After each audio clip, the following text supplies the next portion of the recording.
Li Ming, an ordinary university student, was deeply mired in the quicksand of pornography addiction. Initial curiosity quickly evolved into an uncontrollable habit, wrapping around his life like a vine. He stayed up late frequently, his academic performance plummeted, his energy was low, and he lost interest in real-life social interactions, becoming isolated and anxious. The subsequent emptiness and self-reproach caused him intense suffering. He knew he was trapped. The turning point came after a physical examination. The doctor pointed out issues with his physical functions caused by long-term irregular habits and mental stress. In that moment, Li Ming felt unprecedented fear, realizing this was a sickness actively destroying his physical and mental health. He made a firm decision.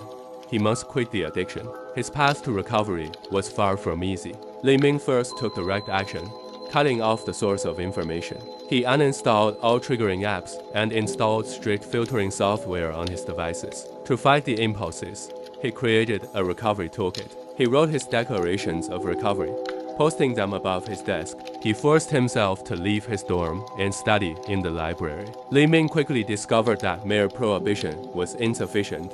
He needed to fill the empty time. He resumed his neglected hobbies. Every morning, he forced himself out of bed to run. In the afternoons and evenings, he immersed himself in his love for programming. He began to focus on socializing, proactively contacting friends. Genuine, meaningful human connections provided him with much-needed warmth and support. The true test arrived a month into his recovery. After failing an exam, he felt extremely discouraged, and the old impulse returned. That night, he was on the verge of relapsing. However, just before clicking the mouse, he saw the declaration on his desk. He immediately got up, rushed to the bathroom, and splashed cold water on his face. This near relapse made him realize that recovery was a long-term war requiring external support.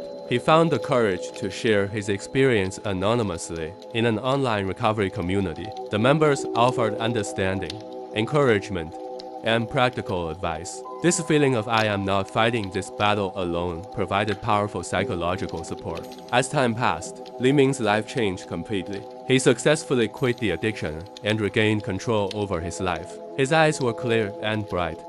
His academic performance not only recovered, but excelled. He became more confident and cheerful. Most importantly, he learned to face and manage his emotions. When stressed or discouraged, he no longer escaped into false stimulation, but solved problems through healthy outlets. He no longer lived in the shame of the past, but used his experience to help others who were struggling. Li Ming's story is a true testament to self-rescue and willpower. It proves that if a person truly desires change and is willing to put in the persistent effort, they can walk out of the darkness and embrace their own light and rebirth.